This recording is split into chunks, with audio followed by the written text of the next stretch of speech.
Welcome to another video of quick tips in Cakewalk by BandLab, the free DAW. The first tip, a very quick one. If you want to check your mix between stereo and mono, making sure that no sound disappears while you are listening into mono, a quick way to check in Cakewalk by BandLab is on your master bus. If we look up at the master bus, right here we have stereo and mono button. Matter of fact, that appears pretty much on every bus. So we can switch to mono and stereo to make sure that we don't have any phase issues when we're mixing. This is quite useful with drums as well. Let me have a quick demonstration. I'm just gonna pan my snare all the way and pan my guitars so we can have a listen on the master bus in stereo and mono.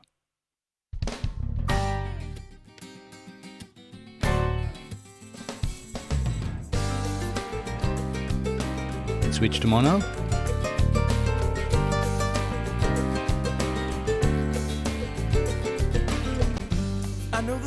And stereo and mono. Let's check the drums for mono.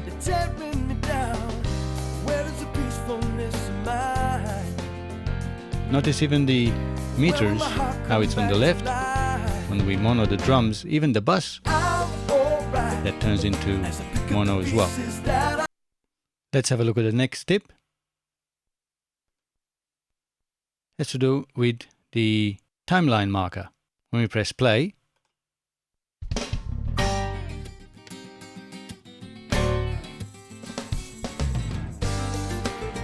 and when we stop,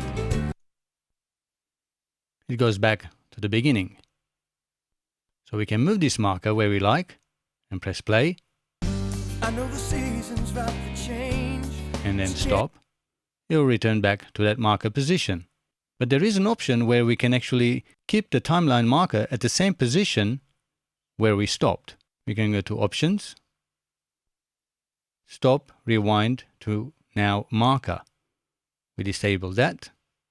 We press play and watch what happens to the marker.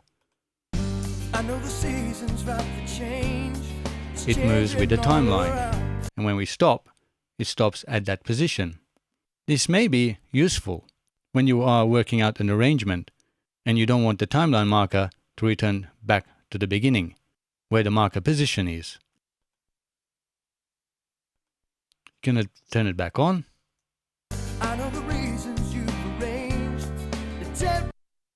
And it goes back to where the timeline marker is.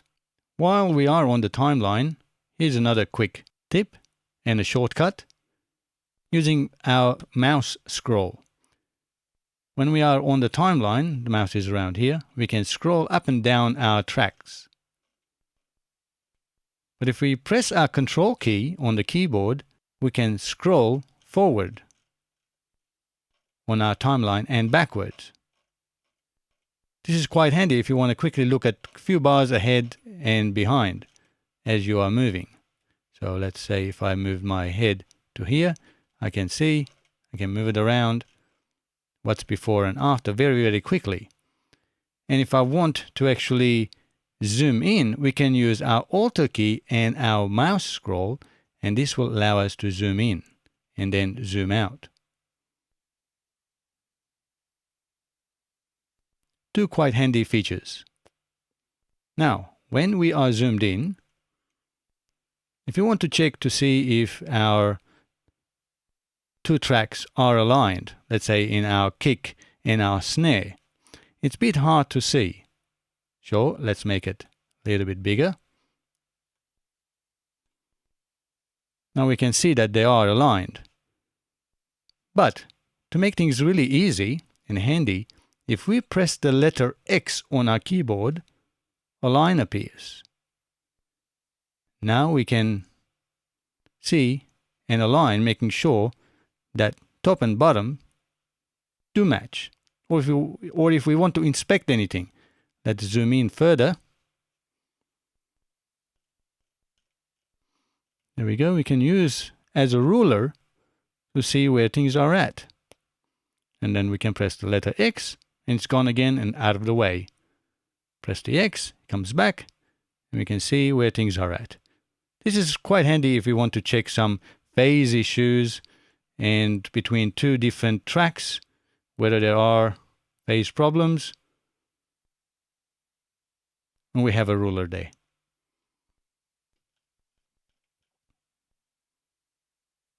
And here's another personal preference.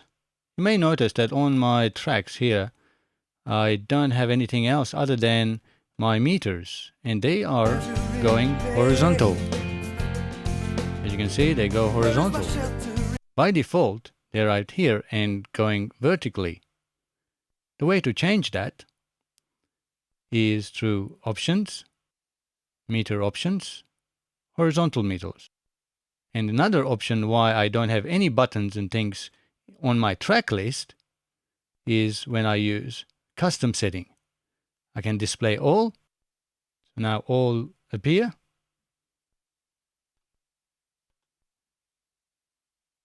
You can have mix. You can also have just input and output, or just effects, or custom. And to control the custom, use Track Control Manager. Here you can select which options you want to see on the audio strip, the MIDI strip, instrument strip, the bass strip, and so on. The reason I do it this way, so I can see much bigger metering when I'm playing and editing. And when I'm mixing, I'm using my mixing console, where I've got all my modules, my input gains, my effects, sends, everything is here. When I'm recording and mixing, I use the mixing console. When I'm editing, all I need to see is making sure that any changes that I'm doing, it's not affecting any of the levels. Well, there you go. A few more additional knowledge under your belt. Hopefully this will make things easier and faster for you to edit and mix your songs. If this video was helpful, make sure you give me the thumbs up. And as always, thanks for watching and have a great time making music. Cheerio, guys.